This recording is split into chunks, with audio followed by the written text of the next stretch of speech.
Welcome to the Berlin Drawing Room. Okay, I'm ready to go now. So, welcome everybody to this Winter Botanical Watercolor Class. Um, I'm excited to have you joining me here in Berlin from all around the world.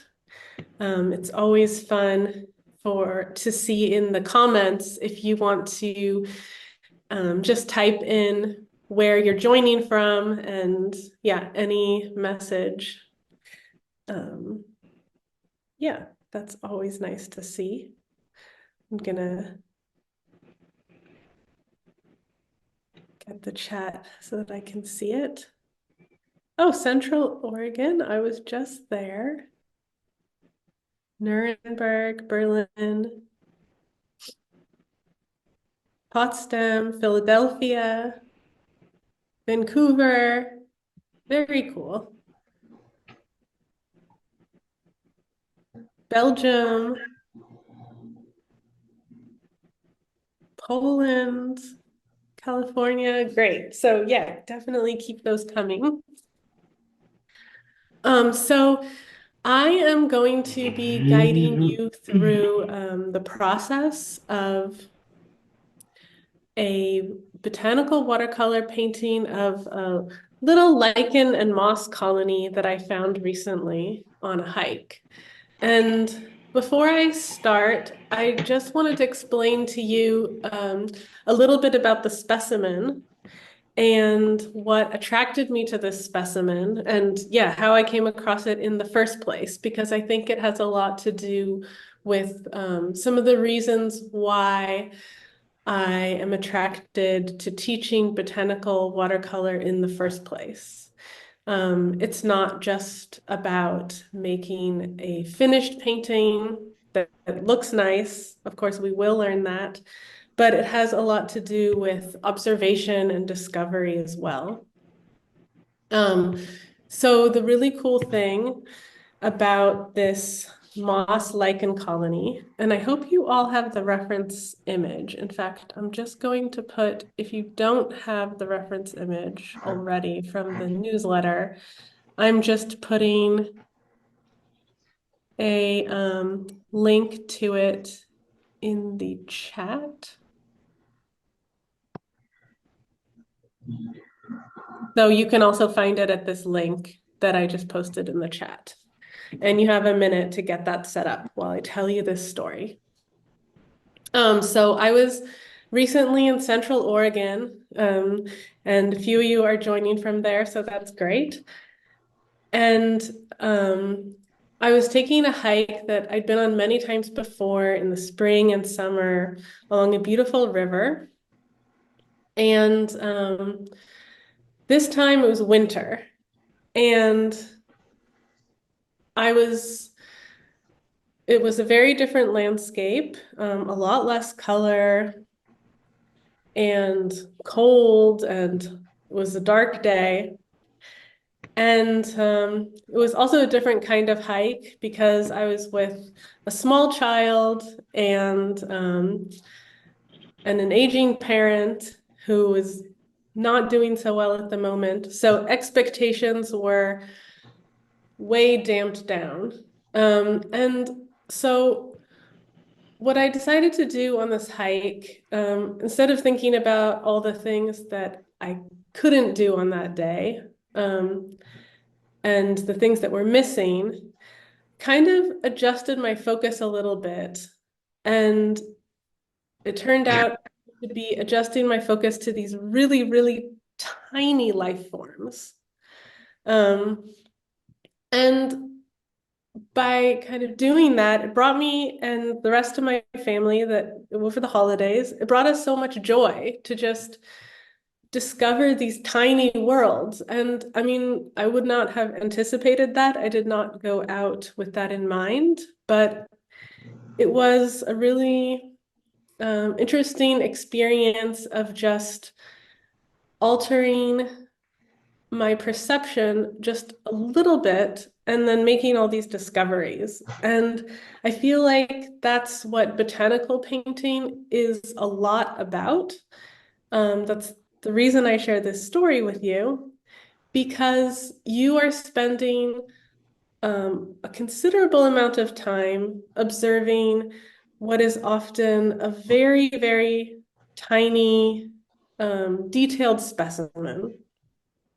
And in my classes, we tend to focus on specimens that are pretty ordinary plants, or I mean, in this case, the lichen, maybe it's not so ordinary depending on where you live, but it's just something that I came about across in my everyday life. It's not from a hothouse or a tropical rainforest.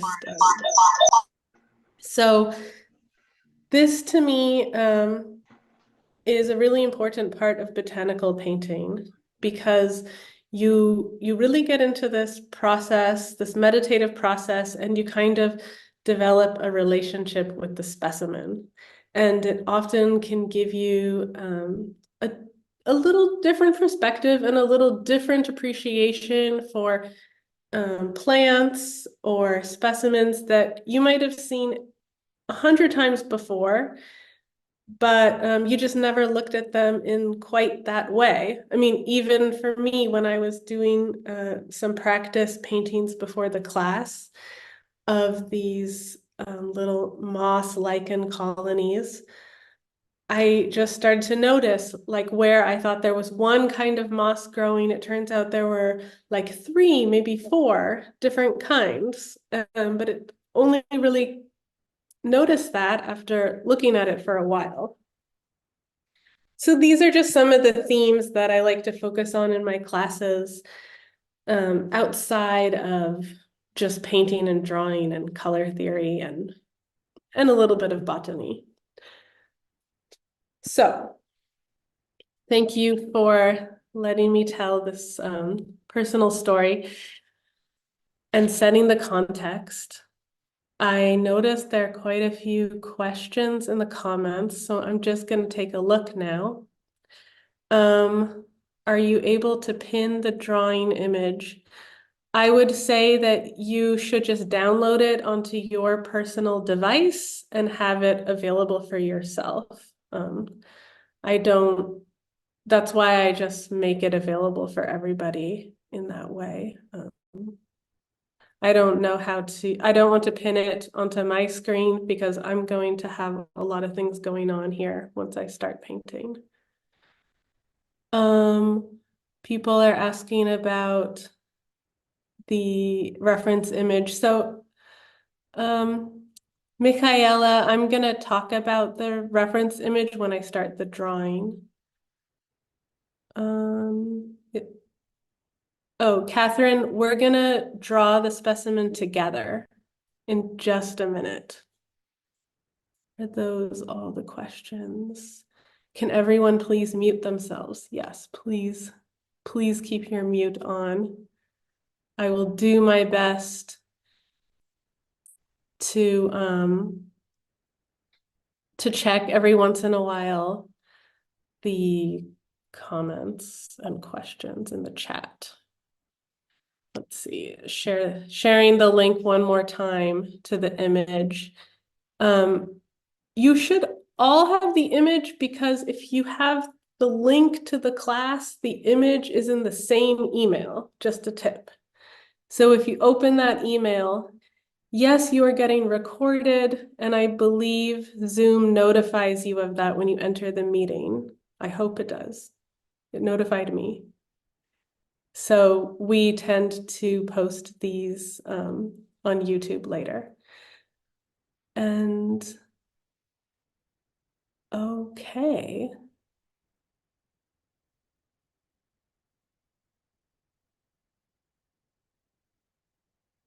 Wow, people joining from some really cool places. I love this.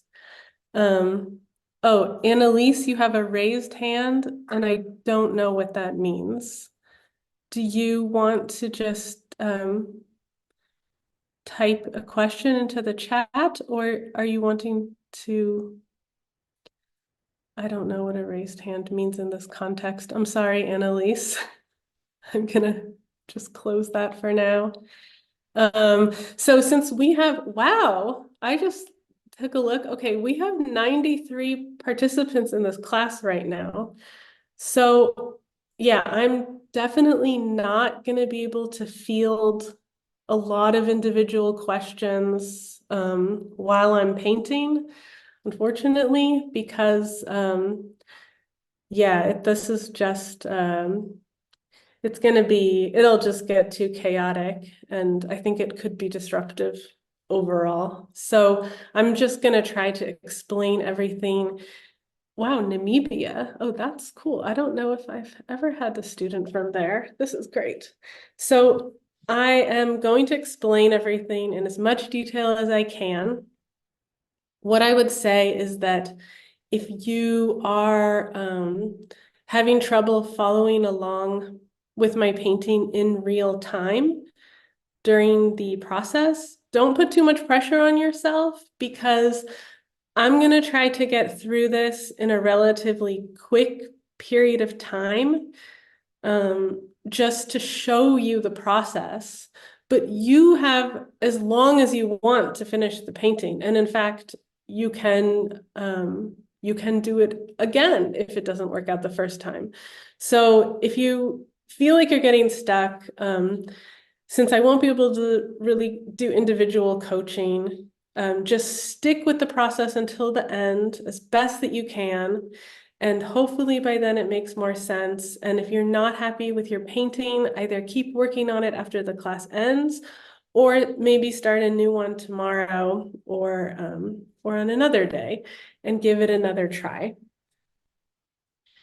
So just real quick right before I start, I wanted to let everybody know that if you are interested in working with me on botanical watercolor paintings in a much more intimate, small group setting, I have the Winter Botanical Watercolor Workshop starting in 1 week that meets at the exact same time as this class. And we will meet once a week for 6 weeks, and we will do a different specimen and with a different focus every week. And this is a small class setting. It's usually maximum 10 people. And there's a lot of time for one-on-one coaching and troubleshooting and reviewing your work. So this is your way to do that if you really want to see your skills progress over several weeks. This is a really great class.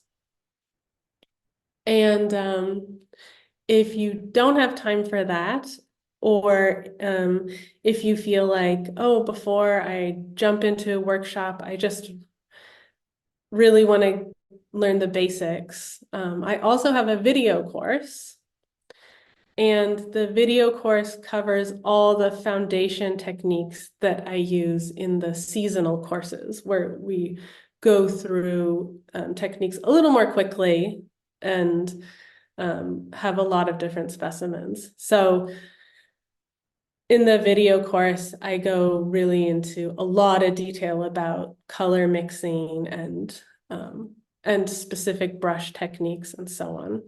So those are on my website, Berlin Drawing Room. I hope you'll check them out. If not now, you just know that they're there for you whenever you need them. And I think that is enough of an introduction for now. I guess I should say something about myself. Yeah, now that we're all here together, I'll just quickly say that my name is Mira, and I'm an artist living in Berlin, although I'm from the United States. And I'm not only the botanical watercolor instructor for Berlin Drawing Room, but I also founded Berlin Drawing Room about 11 years ago. Yeah, so So again, welcome everyone. Yeah, we're almost up to our limit on participants. We're at 97. It caps out at 100. So you're all, I'm really glad that everybody gets to join. And without further ado, I will switch now to my desk view where I feel a lot more comfortable painting for you rather than just talking to you. But that's just me. Okay, so here I have a couple of little practice sessions from warming up for this class. And this is good because I'm going to be able to share with you some of the techniques that we're going to use today, give you a little preview. So what I realized, first of all, with this specimen is that the drawing is really important. So actually, we're going to spend some considerable time on the drawing today. I'm going to hold this up. So you can actually see the drawing through the painting here. That's a certain style of botanical watercolor. It's a little bit more like, has the look a little bit more of a sketch rather than like a super polished painting. But I think for something this complicated within this amount of time, I think it's a good approach.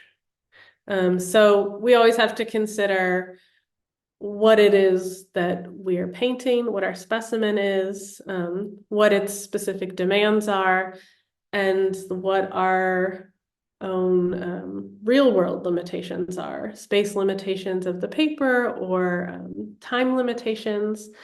So I think this is a good technique for this specimen also because there is so much texture and it is a lot of work to build up that much texture if you want it to be like a super realistic watercolor painting. But if we incorporate the drawing, we can arrive at a sort of looser style, but that achieves the feeling of the texture. We can arrive there quicker and also looser, which I think for a class like today is just going to be more fun and more enjoyable. So you can see here that, well, I was able to identify, I don't know that much about lichen or moss. I have to admit to you. I have been studying medicinal plants for several years now, medicinal weeds to be specific, and I feel like I've got a good handle on those now. But I spontaneously decided to do a completely new for me specimen today. And yeah, so I'm not an expert in lichen or moss, but I did my best to identify at least these very prominent lichen forms. And what I think it is, if there are any real experts, please feel free to correct me in the chat. Cladonia carniola is what I think it is, and also known as a pixie cup lichen, which just seems perfect to me. So the moss, I do not know what they are. There are several different kinds of moss here, and I was not able to identify them. And I think there is also a second kind of lichen.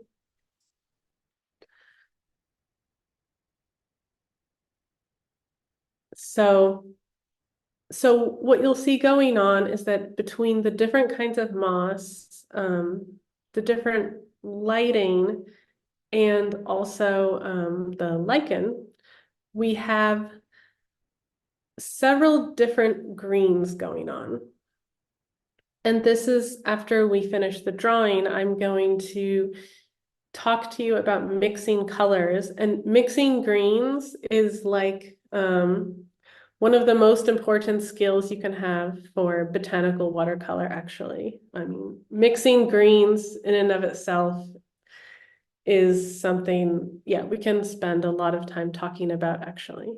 But I will try to get through it in not too much time, but make it clear how you can get this blue-green, and in certain places, I'll just call it a green-green. And then we've got this like a lime green.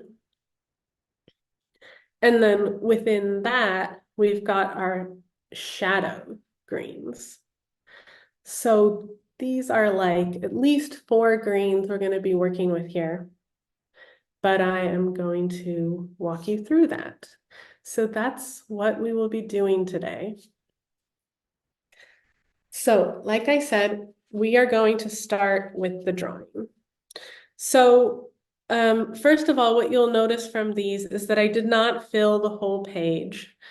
And these are from different but very similar reference images to the ones, the one that we're using. And I just selected one section of the photograph. So this is called a composition. It's like basically choosing the way that you want to present the visual imagery on the paper, not just copying everything you see from the photograph.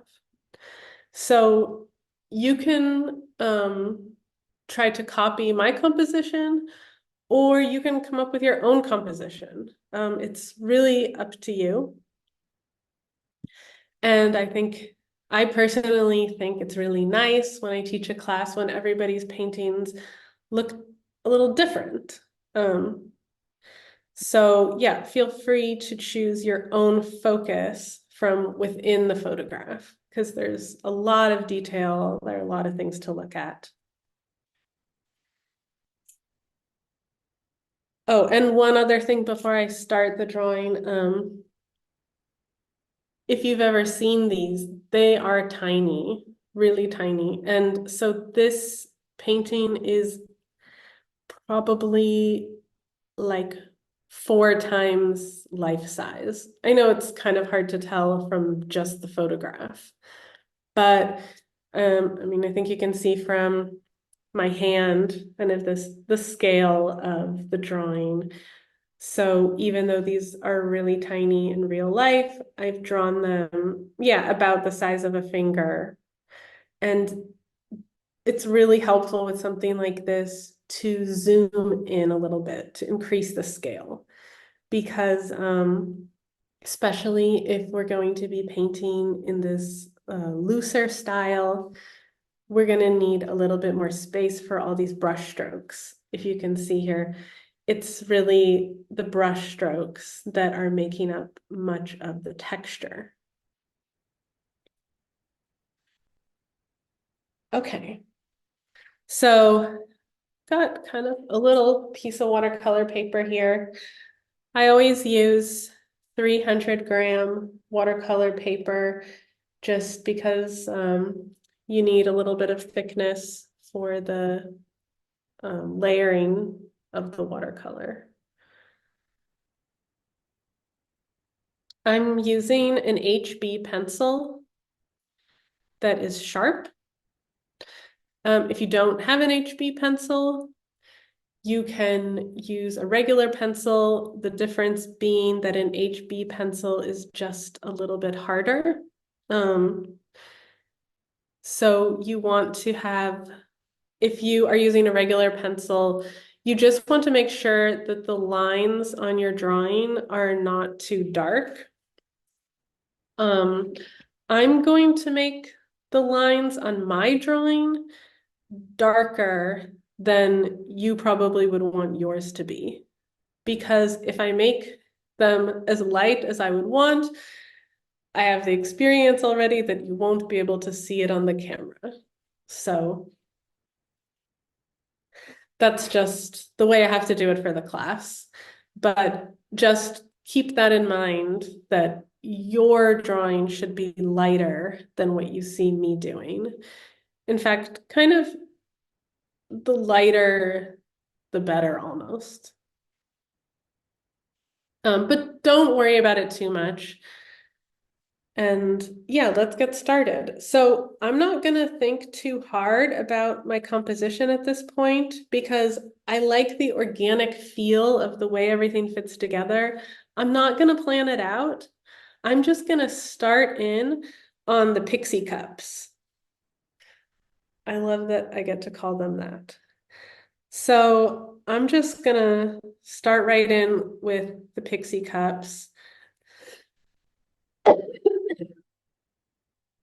I'm starting, excuse me, I'm getting over a cold.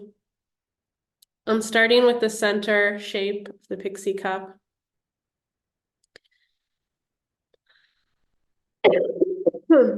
Excuse me. And then drawing the stem.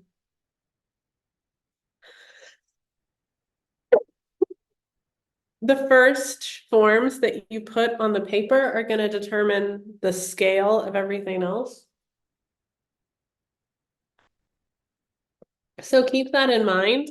If you started and you're like, oh, that's way too small, then just start over right away. Um,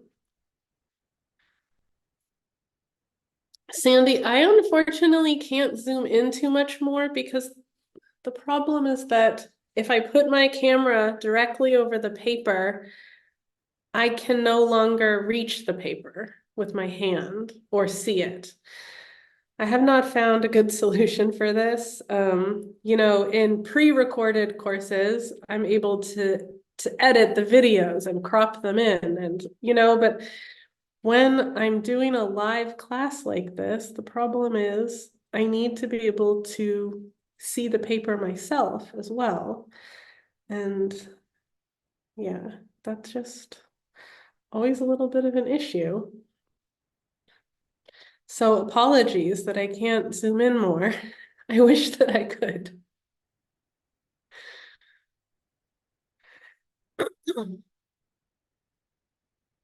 I wonder if you can zoom in from your computer onto, I don't know. I'm trying to think of technical solutions. So what's nice about these specimens is that your drawing does not have to be perfect because these shapes are weird and kind of crazy. And there's no like right or wrong lichen, I think. I want to say they come in a wide variety of shapes and sizes. So, like, I'm not really getting too worried right now about perfect proportions. And you can even change things if you want. I mean, I think it's difficult as a subject because of all the texture and details, but it makes up for that by being forgiving in other ways. So coming out from here, I'm gonna, I will hold this up in a minute because it's gonna get tiny. I'll just hold it up as soon as I'm done drawing a little bit, so you will be able to see it up close. So I am filling in some of the mossy areas with a very loose drawing style that tries to emulate the texture of the moss rather than drawing every single tiny detail. So here you can kind of see what I mean. they're not random marks. I am following the image, but they're not like a super perfect drawing of each individual minuscule leaf of the moss.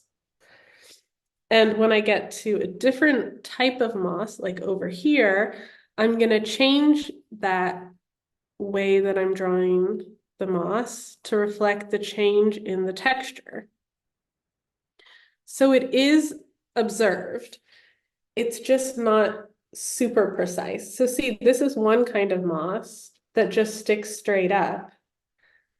And this is another kind of moss that has, if you look at it from the front, kind of a star shape, and from the side, almost like a feather.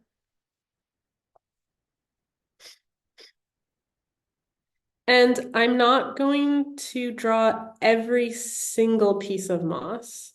So first of all, we just don't have time for that. But second of all, you actually won't be as successful at getting this feeling of texture if you try to draw every single detail. You have to be a little bit selective because actually the way that when you look at something, certain details jump out at you and other details recede.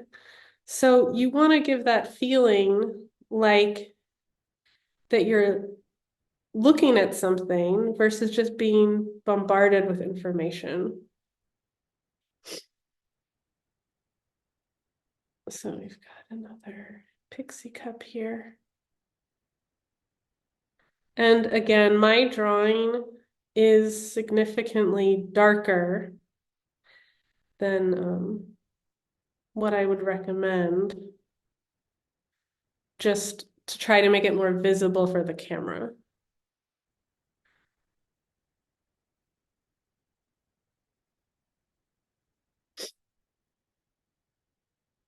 This one got a little big compared to the other ones, but you know, who's gonna know? I'm just gonna leave it. Who's gonna know that it wasn't actually that size?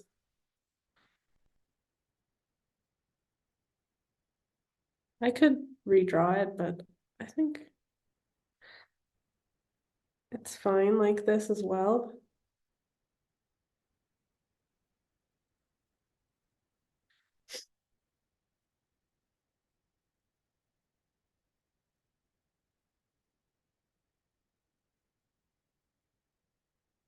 So notice when you're doing your drawing, there's this kind of rim around the cup, so to speak. And I think it is useful to note that in your drawing, this kind of like a visible rim, because that tends to be reflecting the light, it tends to look lighter. And this is actually the kind of information that you want to have in a watercolor painting, because in a watercolor painting, your light source is the white of the paper. So anything that you want to be particularly lighter, you really need to incorporate that in your drawing from the beginning, make that clear. That is just something that is very particular to watercolor as a medium. There's no white paint, you might have noticed.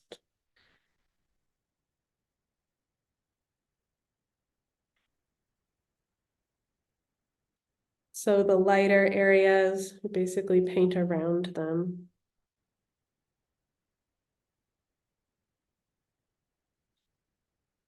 Oh wow, this one is like almost wearing a skirt.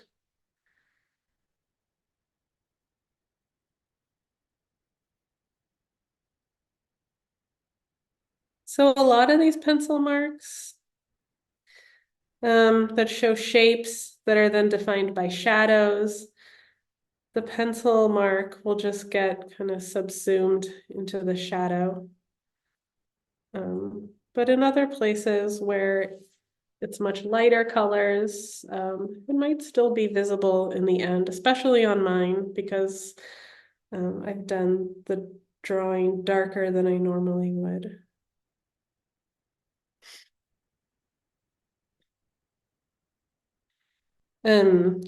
Some people are asking me sometimes, like, well, how do I, get rid of the drawing, and shouldn't the drawing not be part of the finished painting? But I kind of think it's fine if you can see the drawing.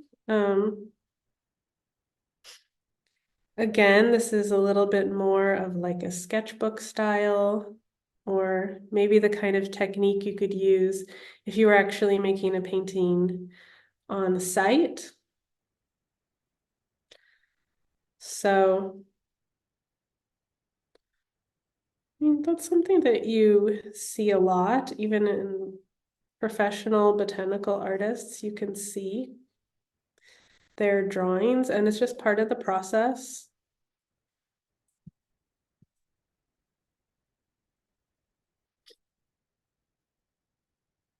I do always use hot press watercolor paper because I find that for the level of detail in botanical, it works best. I think there are some people that might use cold press instead, might prefer that. And, but I think the majority of botanical watercolor artists are using hot press. Um, Oftentimes, when you have a lot of detail, you use a watercolor technique that does not involve a lot of water. It's a very dry technique. And the big advantage of cold press watercolor paper is that it's quite good for wetter techniques. But this is not really such an issue for botanical. And once we start the painting process, you're going to see why. I'm going to talk about that.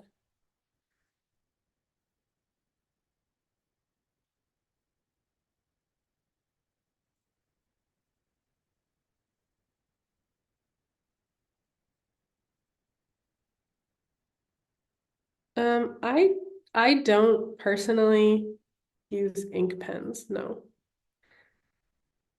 but plenty of other people do. I think it can look beautiful. It's just not my style. So I just want to hold this up again. So you can see, I mean, the the drawing itself is even a little bit painterly, I would say, because of all the texture marks. And these are just going to get reinforced by the brush strokes. But you're going to see why it's useful to have these marks when we start painting, because a lot of these shapes of the moss, they're coming like out from the shadows. They're kind of popping out. So they're going to need some darker areas to define them. And so remember, because watercolor paint is transparent, these darker areas are going to have to go around the lighter areas. We can't paint in the dark background and then add the light parts. We have to plan those light parts from the very beginning. And this planning process of like where to preserve the lights, this is watercolor painting. I mean, this is just pretty much the main challenge of watercolor painting. Thinking all the time, like where you need to preserve the white of the paper and how you're going to get the light through. So we just spend a lot of time on that problem. So that's actually really determining like this style I'm using for the drawing is basically what I'm drawing is basically where the light needs to be preserved. That is basically what I'm focusing on. That's what I'm looking at for the drawing.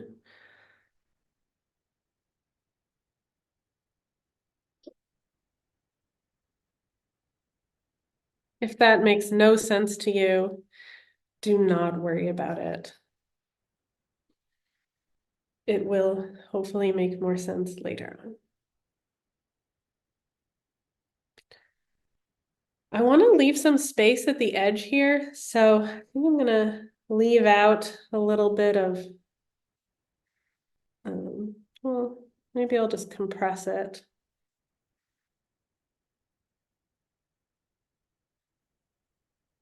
I'm gonna move this other one down a little bit just because I think it would look nicer down here.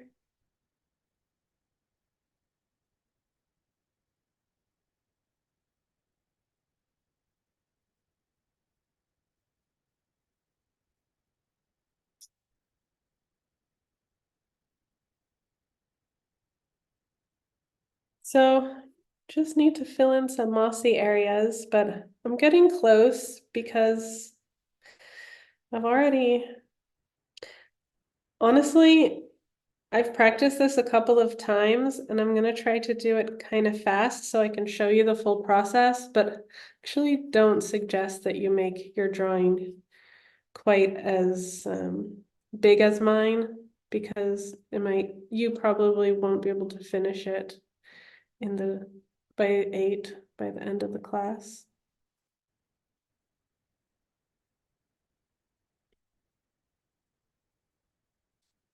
This is getting a little crazy. I need to stop drawing soon.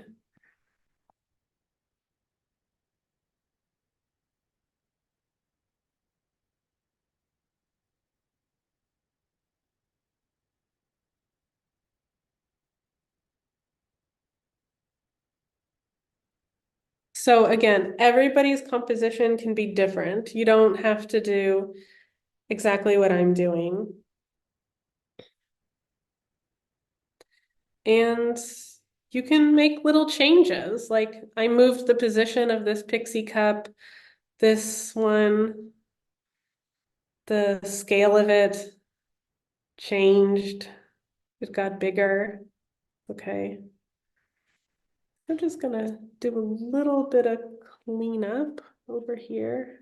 I've made some corrections as I was drawing, and especially since my drawing is so dark, don't want to have extra lines. If your drawing is light, then it doesn't really matter, I guess, but I like to keep my drawings for botanical quite clean because otherwise it can also get confusing.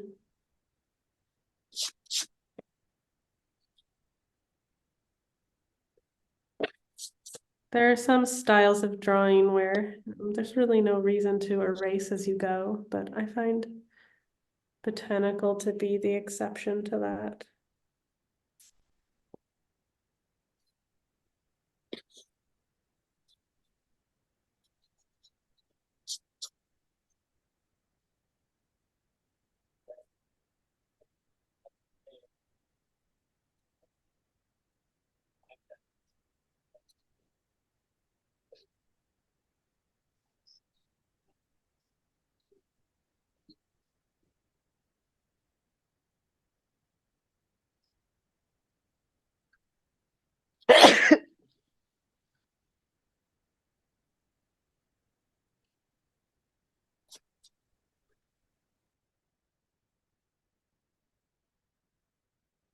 Okay, so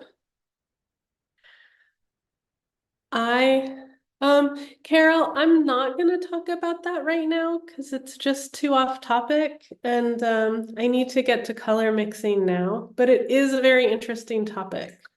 Just asking about tracing versus drawing.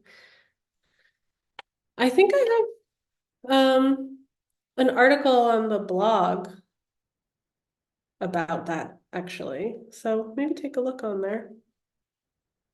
Okay, I need to move things a little bit so that you can see the color mixing better. So I'm just gonna move this to the side for a moment. Lots of greens here. So I always have a piece of paper, a piece of scrap paper where I can test out colors. And this is kind of my setup. So I like to use these pans of watercolor paint. I think they're called nibs. And especially when I'm working on a small painting like this. And I always have a paper towel ready to go. You're gonna see why, but I use this a lot as a tool. I'll explain in a minute. And I've got, um, oh, the size is rubbed off, but I think this is a number 4 size sable brush. I always use round sable brushes for watercolor painting. And I've got a couple of smaller brushes, like a number 1 size that I'll use as well here. So, I am starting out as a base color. I'm using quite a lot of Viridian green. So this is Viridian green. It's might go by other names for other brands. So that's why I'm showing you how the color looks. It's like a blue green, staining green, but it also mixes really nicely with yellow to create like a really bright, like a really bright green, as well as like a really bright lemony green. I'm using a cold yellow, transparent cold yellow, called the brand I use, Schminke. They just call it oh, actually this one is lemon yellow. There's another one I use called pure yellow. But yeah, for this I'm actually using the lemon yellow.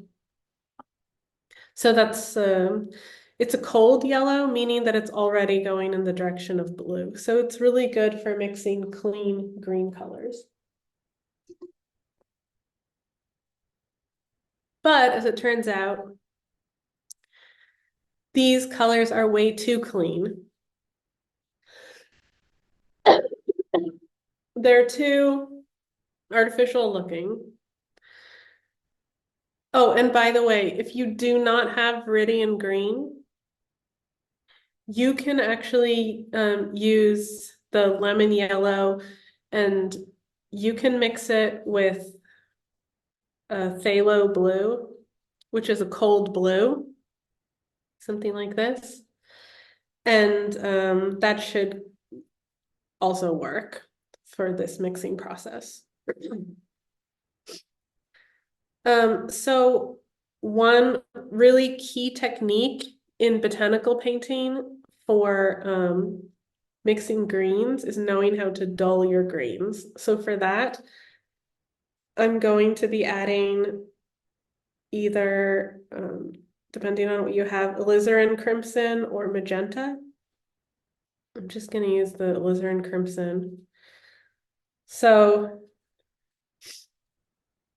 what it does is it takes the green in the direction of brown, but before you get there, you get these really complex greens. So that's how you get these more like foresty, organic looking colors. Like we can add a little bit of the alizarin crimson to this really bright green that I mixed a minute ago to this one. And you can see it takes it in the direction of brown, but along the way, you get some really interesting complex colors. We also have some bright colors here, but we're gonna want to start out with actually a little darker color. So something like this, which is a mixture of the viridian green, alizarin crimson, and as well as a little bit of the lemon yellow. So actually,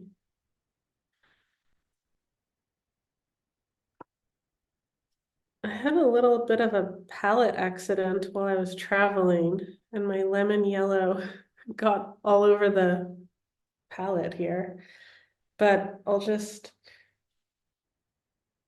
well, so the lemon yellow already looks green. Sorry, I'm trying to show you which colors I'm using in their pure form.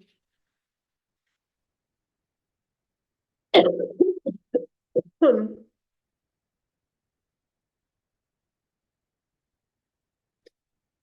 So I'll hold this up. Okay, so these are the colors that I'm using, except this is actually yellow.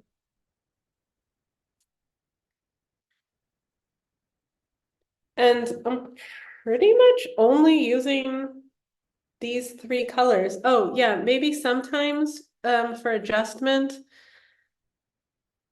I'm also using the phthalo blue. So I'm showing you what it looks like because different brands may call it something else, or you might not even have the labels that say the pigment. Sometimes you throw them away and you don't know anymore. So, and if you don't have this green, you could just use the coldest blue that you have. So that would be the coldest blue you have would be the blue that looks kind of the most turquoise. I know it's weird to call a blue cold, but that's a whole other um, topic. So, and actually, when it comes to mixing greens, excuse me, when it comes to mixing greens, I have a whole lesson on that in my video course. So I always mix the colors on a palette, or I mean, this is a small palette, but it works for today's class. And I never use the colors directly from the nibs. This has to do with also being able to control the intensity of the paint, how much water is in it, the mixture, etc. Virginie, all the paints I'm using today are from the German brand Schminke. So I'm going to go ahead and start with this dark green. One important thing when we are working on something like this that has a lot of detail, actually, I need to dry my brush on the paper towel, and that's why this is here. I need to dry my brush on the paper towel because if I'm mixing colors, it might be loaded up with a lot of paint or a lot of water. And then I'm just gonna dip the tip of my brush into the paint. This gives me good brush control. Now I'm gonna look for the darkest areas in my painting. So a lot of this is gonna be negative space.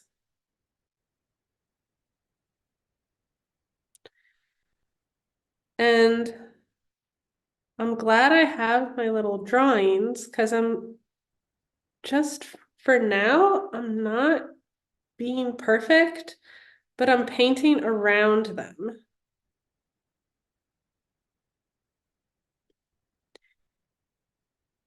And I'm gonna hold this up in 1 second so you can see. So what's kind of interesting about this technique is that I actually want this to be imperfect. I'm actually painting this with very tiny brush strokes rather than a wash where I just fill in the whole area. And the reason why is because I want to build up texture, even in the areas where I haven't drawn little moss shapes. I know there's still texture there. So I want to show that and preserve that feeling of texture. So I'm going to hold this up now so you can see. So you can see how, like, I'm just doing these staccato marks. And the staccato marks are filling in the space around where I've drawn the little moss shapes.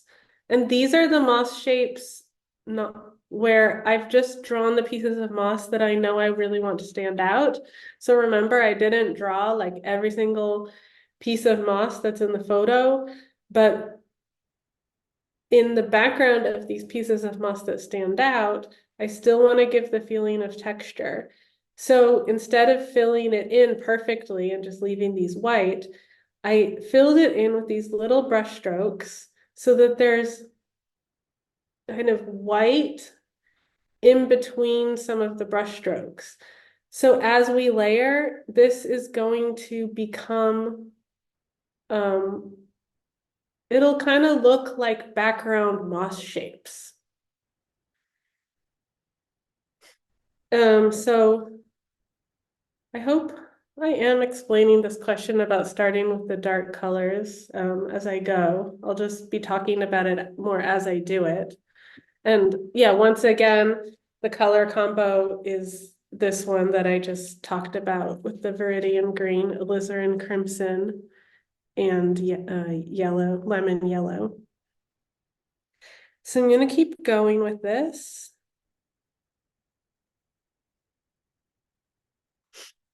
Now, this area on the lower portion of the painting, I feel like it is overall got like these cooler greens,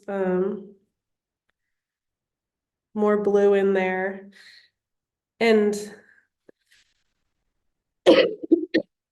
like up here are my really more yellowy greens. So I might switch to a warmer color as I get up there. But so for now, I'm sticking to this area.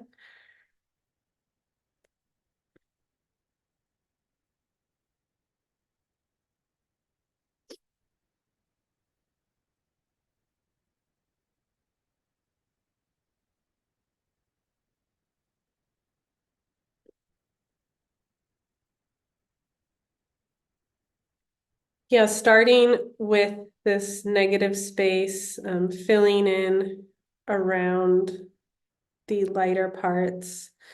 This is a pretty, not the only way, but it's a pretty standard way of starting a lot of watercolor painting styles because, again, it's just this idea of what I was talking about, like how so much of what we do in any watercolor painting is about preserving the light parts of the painting. This is like a very big part of our effort as watercolorists, whether it's botanical or anything else.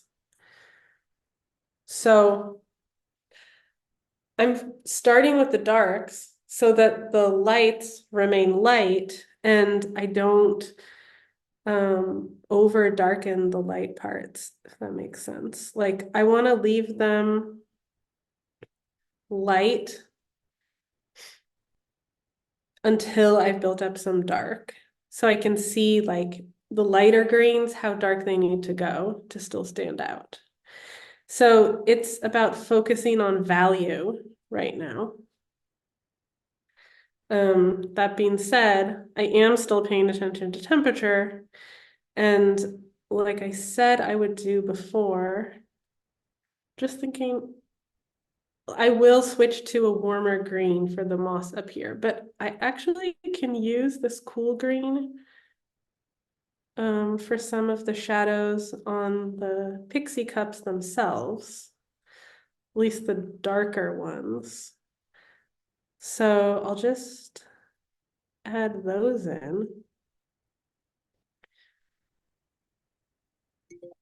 I'm not doing the shadows inside the cups because I think those are quite a bit lighter.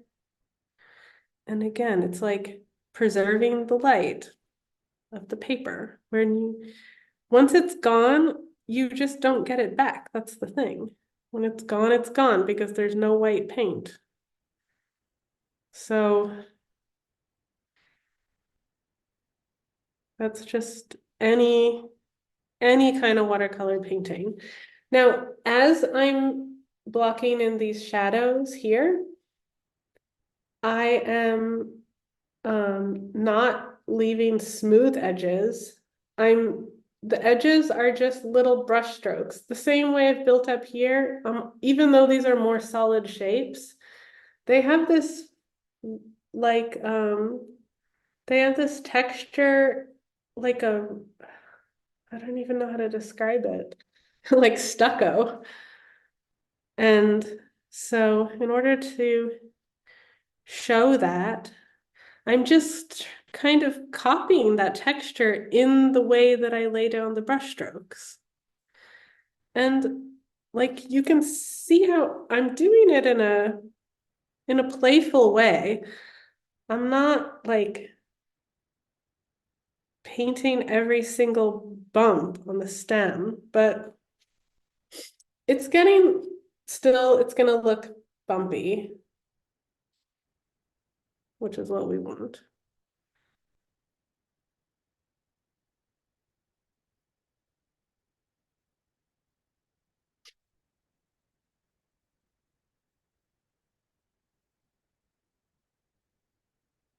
So I'm not doing like long, smooth brush strokes or big washes.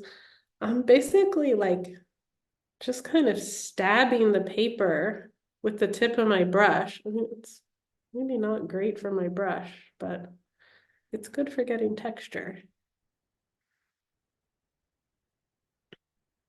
Okay, I'm not stabbing it straight on, but like I'm just using the very edge of the tip of the brush and I'm just like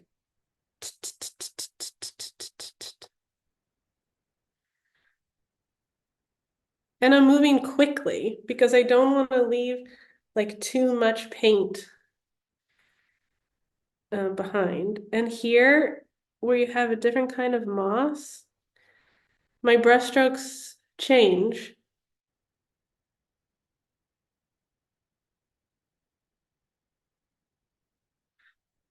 I mean, I'm talking about a lot of different techniques here, guys. If you don't understand everything that I'm saying, um,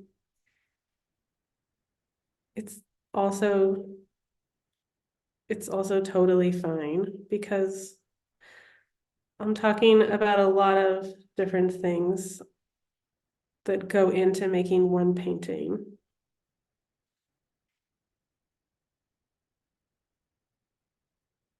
So just to give you an idea,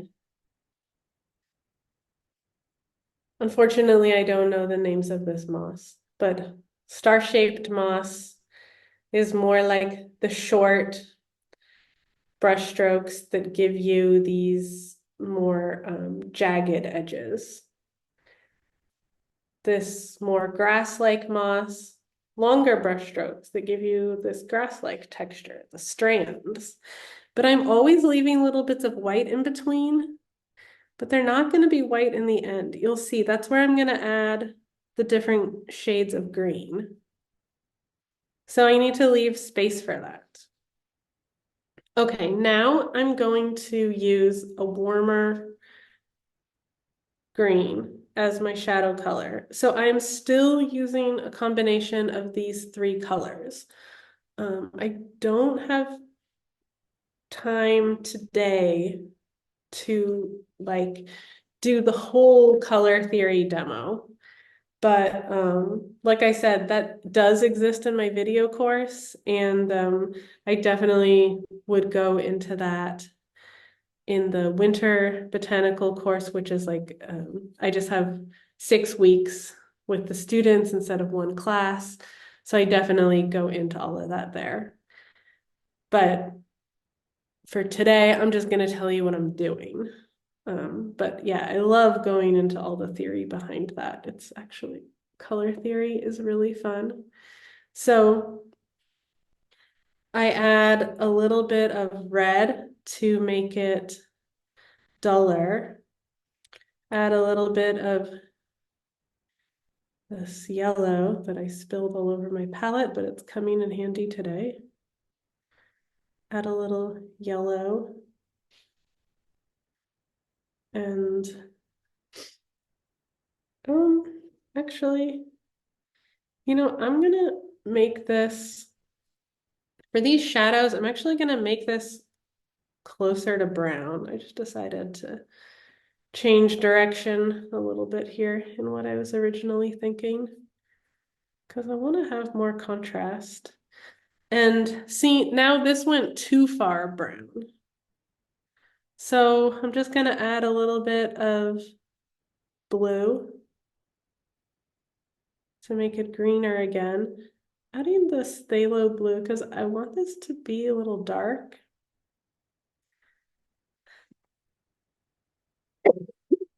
Phthalo blue is a really intense color. It's like, I wouldn't necessarily use it for mixing, but in this particular case, because I do want to have a darker version of the color, it's useful.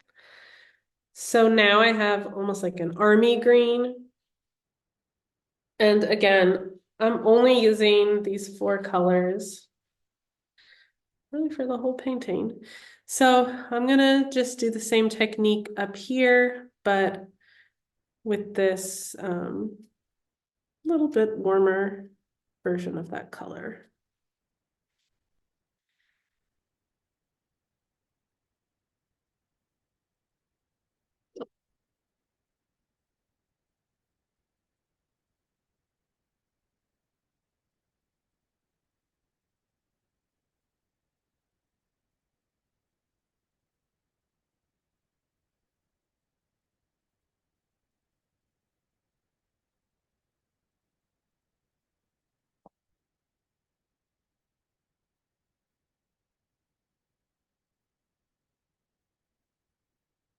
I'm honestly really amazed how many people are still here on the Zoom class after like 500 minuscule brushstrokes.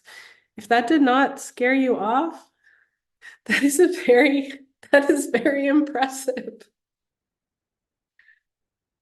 I am honored that you are all here.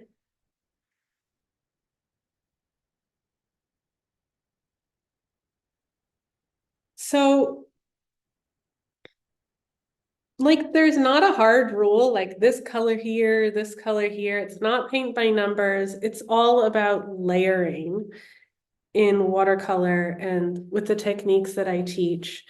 And this just allows you to gradually build up a painting. So I said I wanted to have the warmer shadow color on this side.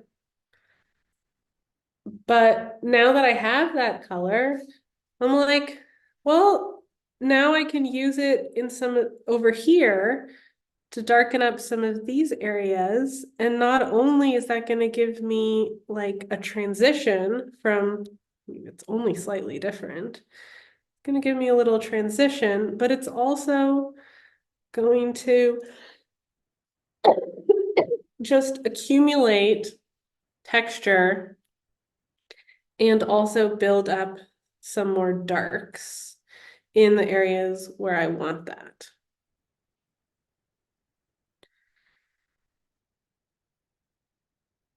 So what remains the same is the moss pieces that I drew. I'm still painting around them. I'm still leaving them white. You're gonna see how fast it goes when we fill those in. So don't worry too much about it. Building up the tonality is like this tonality and texture just go hand in hand. If you have a lot of texture like this, you've got to focus for a while on the tonality. I know you're like, we're painting negative space this whole time. When are we going to paint the thing itself, the cups? We're going to do it in really soon, like in 1 minute. You know, a funny thing that happens with these paints, like because of the colors that I'm using, after I've mixed them and they've sat for a little while, I don't know if you can see this. I'm showing you this because if this happens to you, like you're gonna think you're going crazy, but it's a real thing. The pigments separate. So like, look, this looks red now. And that just has to do, like these pigments are real, have real physical properties. You look at them all here and you just think watercolor paint, different colors, but they have different physical properties. They have different weights. Some are heavier, some are more transparent, some are more opaque, some are more staining, da da da da da.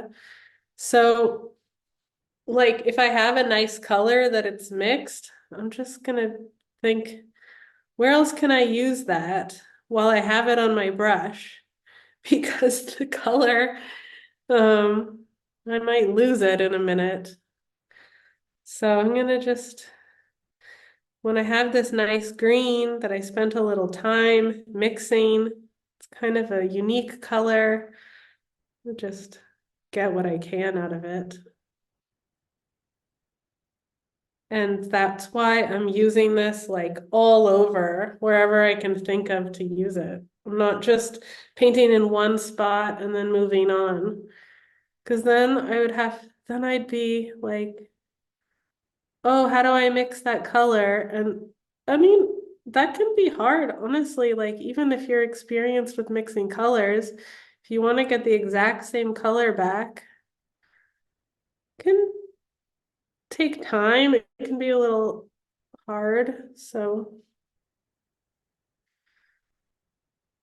that's actually like a tip that I would give for especially like if you are painting on the field or you're trying to paint something with a lot of detail, how to make it go a lot faster.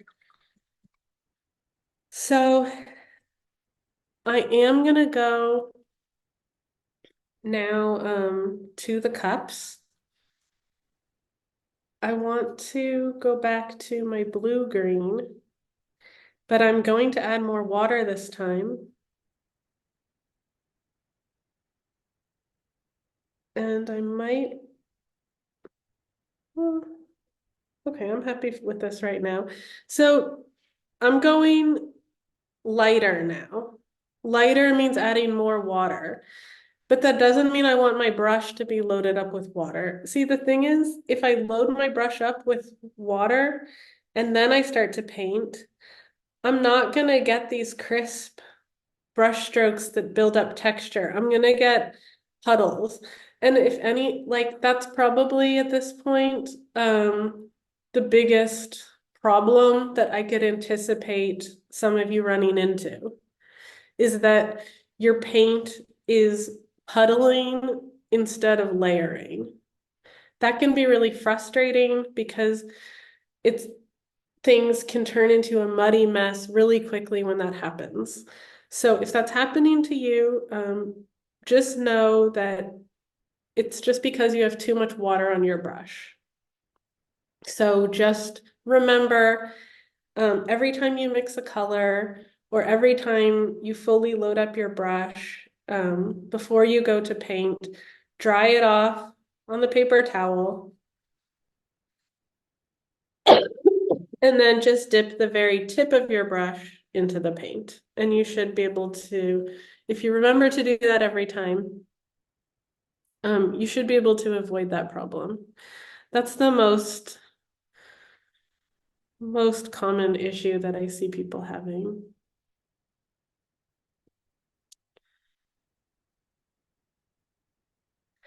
And, it doesn't mean your painting is ruined because you can add some more texture layers on top of that. And then it'll be fine. The puddles will just become part of the texture. It might just be a little different. So I'm still not filling in like everything. I'm still leaving some white because, again, that's just the obsession of watercolor painting. And it's just leaving me room to build up more texture.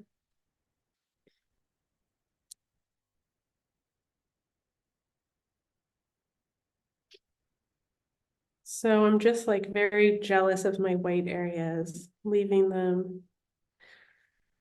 And some of them I might even leave some highlights,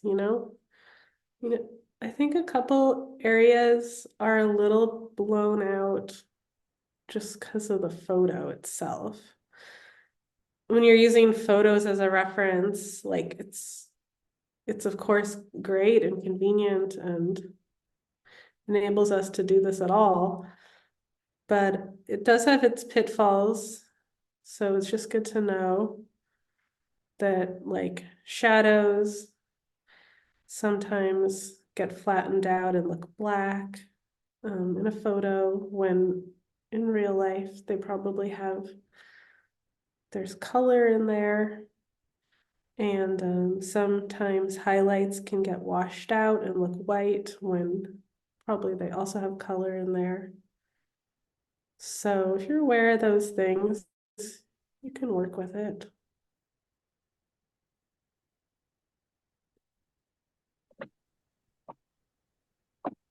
So in all these areas where I've built up texture, there's a lot of overlap happening.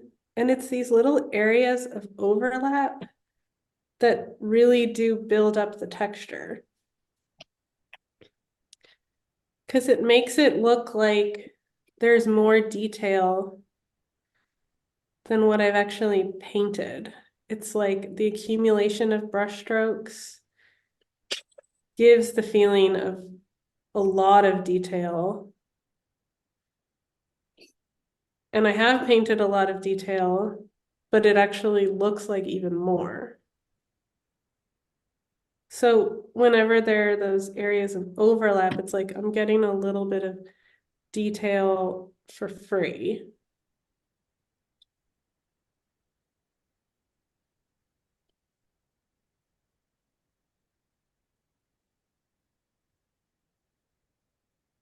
So that's why even though it may seem counterintuitive to use this loose approach for something that's highly detailed, it does work in its own way. I mean, you just have to adjust expectations. This is never going to look photorealistic, but that's just not the style that we're going for today.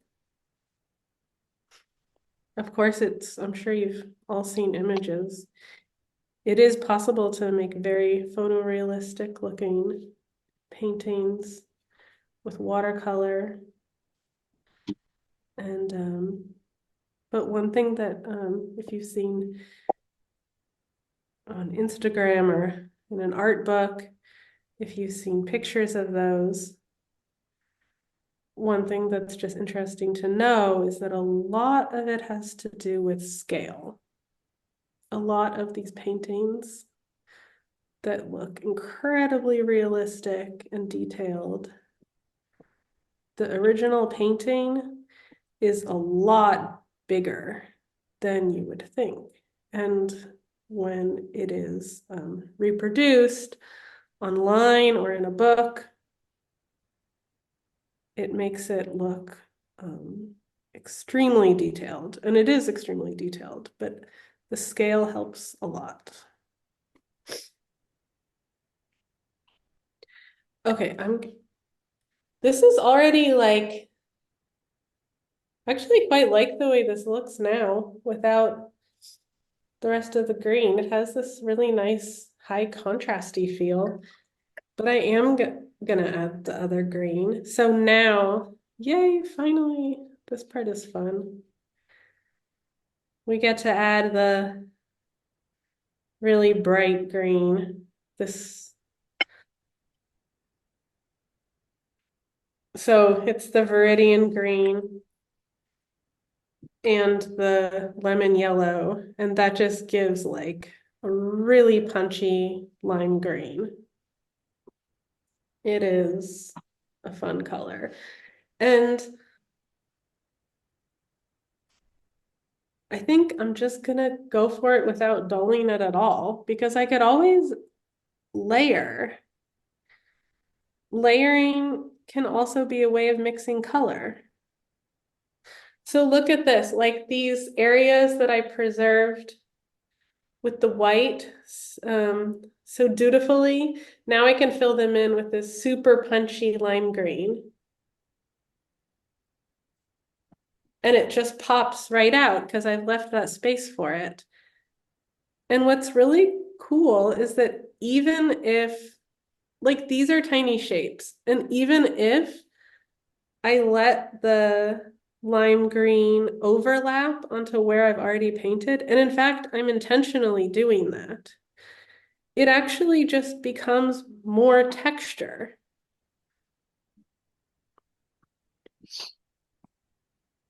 So here you can see what I mean. Oops, focus.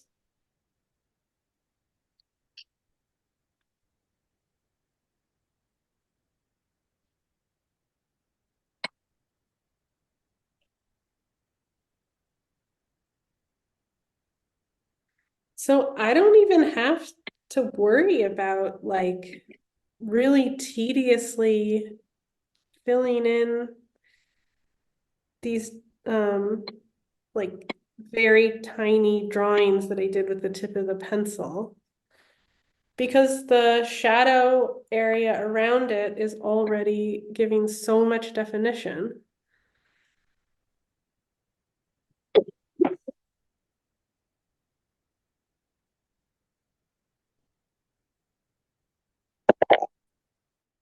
Now, some areas, some shapes are not the moss. Some shapes are like these little lichen skirts that go around the cups.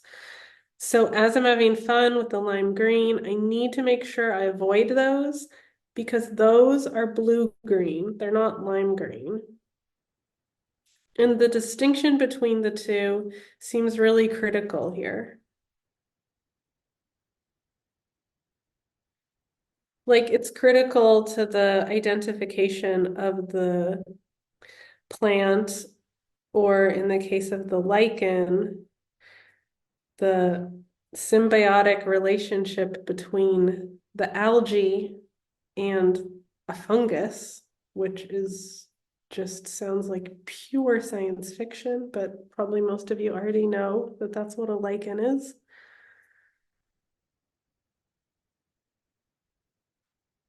You just can't make stuff like that up. And okay, a little more toned down. We have the greens back here. I would just call it a green green.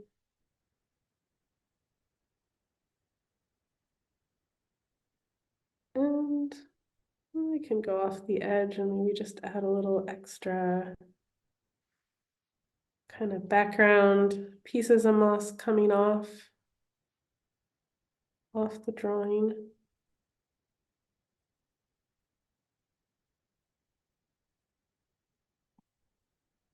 So like we spent so much time working on the texture, but you can see how quickly it goes once you really start filling in the color. It's like boom, boom, once you've laid the groundwork.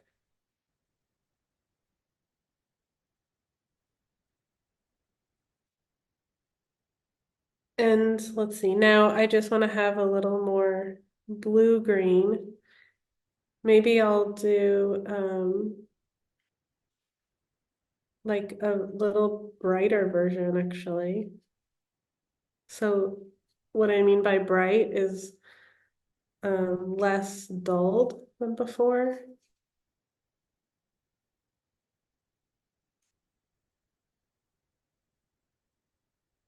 But I'll have to use that sparingly. Still gonna add a little bit of the red mixture that I had from before. Let's see, so this is way too dark. I need to be careful now. Not, I'm gonna move some of this over here. Let's see.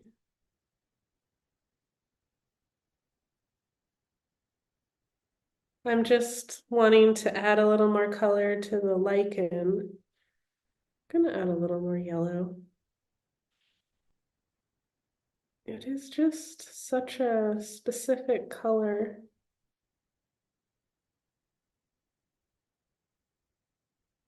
I'm actually gonna add a little more of the red. It just doesn't get that like sagey green without it. Looks just too much like a spring, just a regular spring leaf or something.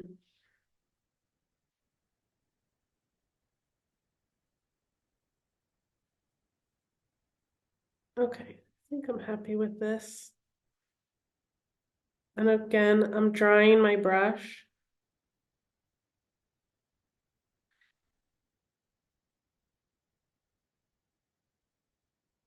So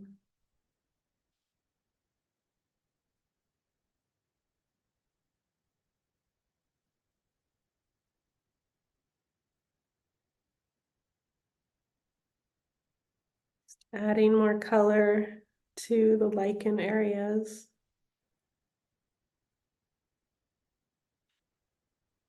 Looks like I missed some before. And I can always layer where I've already been.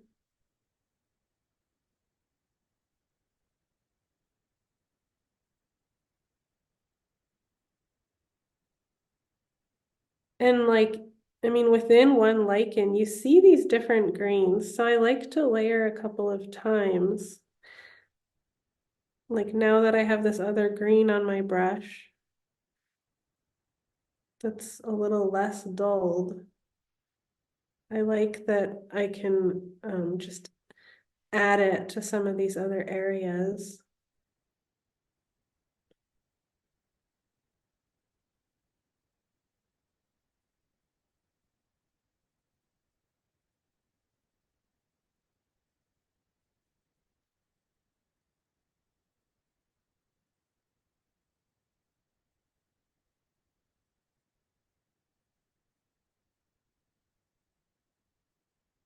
I don't see any questions coming up in the chat, so I'm assuming you're all just happily painting, which is fantastic.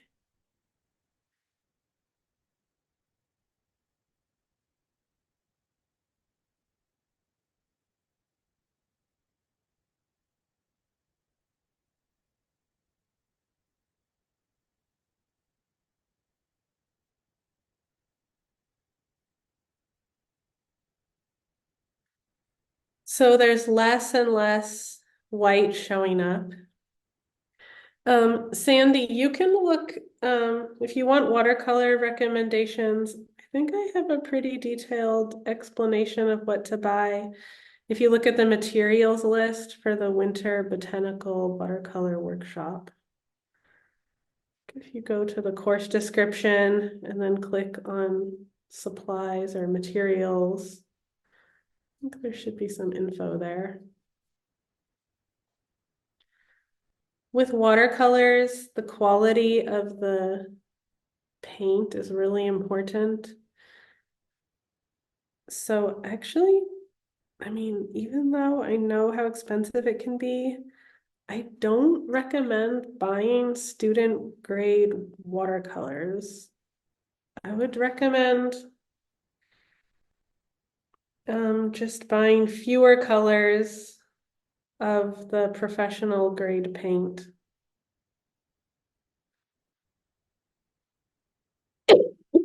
There are a lot of good brands out there. Winsor Newton is great, Schminke is great.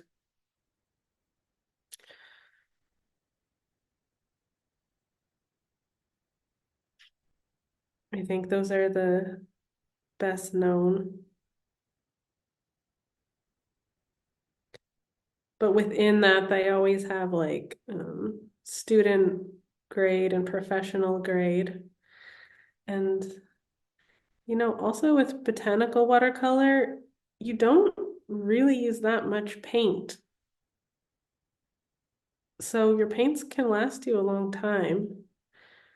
So yeah, I just recommend going straight for the professional because it's a very minimal medium watercolor, but therefore the quality of your paints, your brushes, and your paper just make a huge difference. And I know that watercolor painting can be challenging. So, like, the less frustration with your materials that you have, the more likely you are to enjoy the process and stick with it.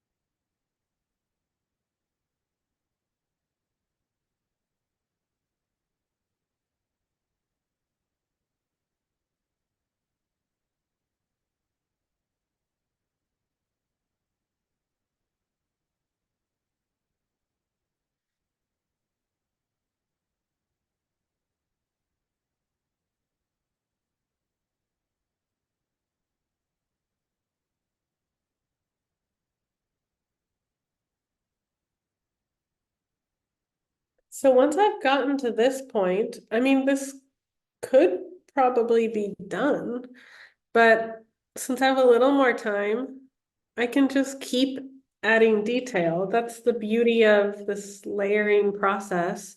And just a note on that. So you can keep working on your watercolor painting as long as the paint remains transparent. If you reach a point where things become opaque, then you really have no choice but to stop. Your painting is just either done or potentially overworked.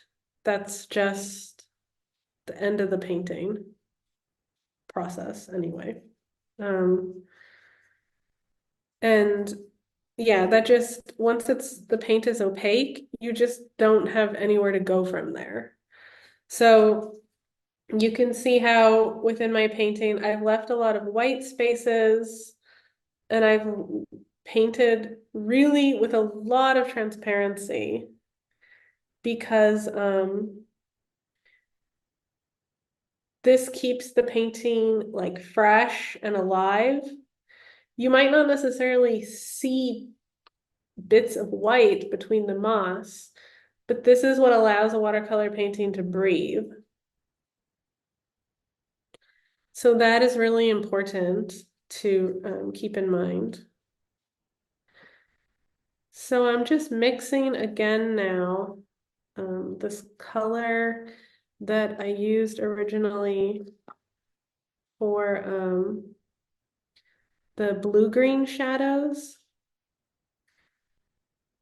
because I want to add more texture onto the cups. And I ran out of that color.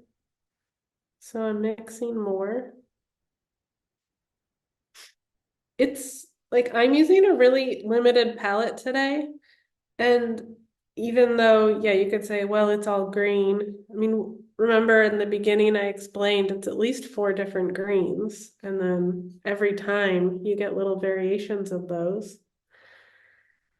But therefore, I find working with a limited palette, like 9 times out of 10, really just the way to go. Because it not only keeps your painting within a unified color world, but it makes it a lot easier to mix colors again and keep track of those colors if you don't have like 100 different pigments to choose from. So I've moved on to the small brush and I'm just adding like in a stippling motion, I'm adding some more of the texture on the cups.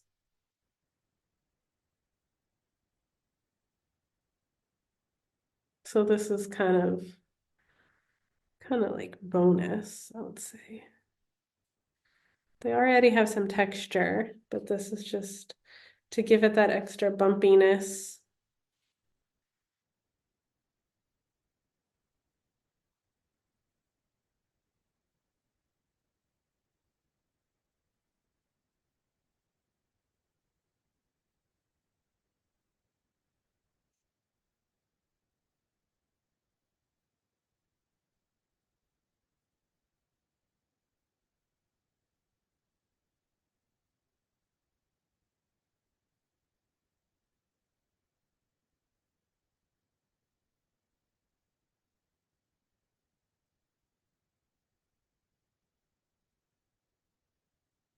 And I can always darken up some of just the darkest shadow areas again. That's something you typically do once you've added a lot of color to then readjust for tonality. Sometimes you have to darken up to get the contrast that you want.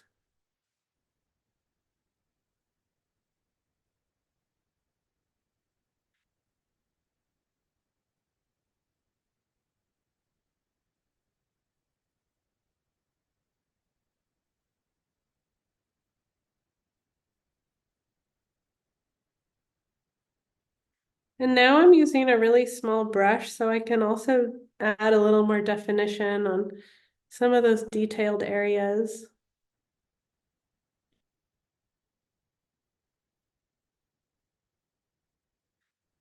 Yeah, we do plan to send out the recording of this class. It might take a few days to process it, but we'll just let everyone know via the newsletter.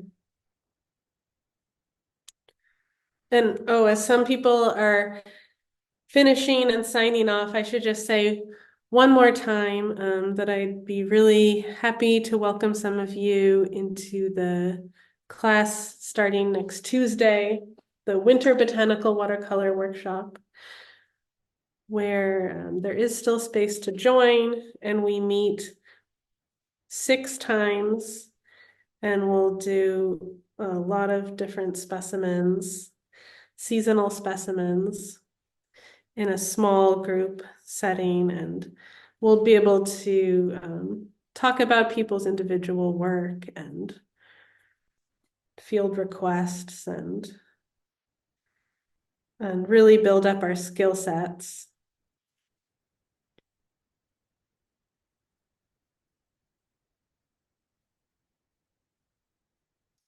The 3D effect on the cups really has to do with having the shadows in the right places.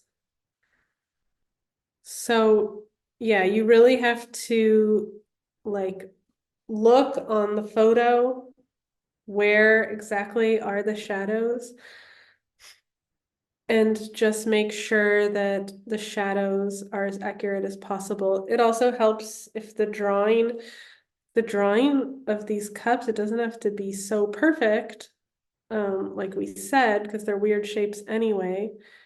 But you want to have, like, if something has a round shape on the top, like a round cup, you always have this elliptical shape when you're seeing it in perspective. That also helps to make it look 3D. But yeah, mainly it has to do with having the shadows in the right place. And I think this, like I mentioned when we were working on the drawing, for this specimen, I think this rim around the cup is quite important to define.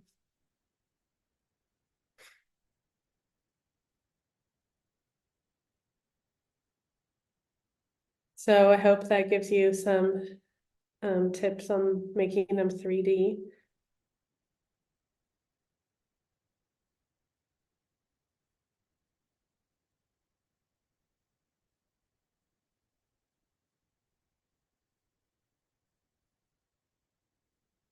So I really enjoyed working on this painting. There's just so many little details to discover. It's like just a really playful subject. And like I explained at the beginning of the class, maybe some of you hadn't joined yet, it relates to a beautiful, meaningful, personal experience for me as well, which is just makes it even more special. And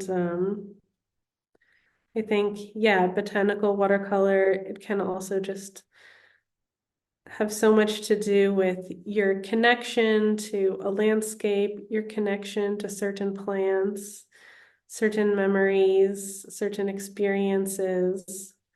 It's not just about like a pretty picture of a flower. I know probably most of you didn't come in here thinking that, but I think it can just really be a way to build a relationship, a relationship with plants and a relationship with our immediate surroundings.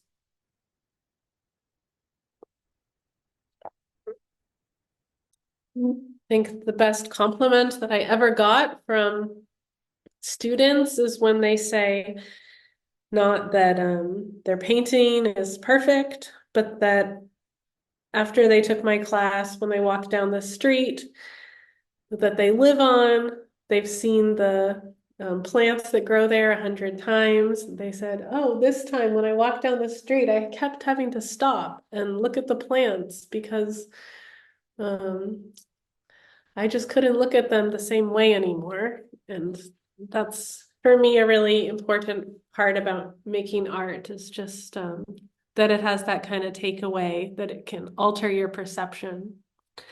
So even if your painting isn't perfect, I hope you'll keep practicing and building your technique. And I hope that you'll be inspired to take a closer look at, even in the winter time, I know it can be a challenge, but try adjusting your perspective, try adjusting your scale, and try noticing something, paying attention to something that you never paid attention to before because you had lots of flowers and trees. And when you don't have those things, it's actually an opportunity to give that attention to something that is normally overlooked and just see where it leads you.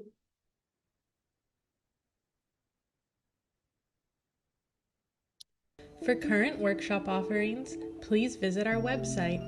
Thank you for watching.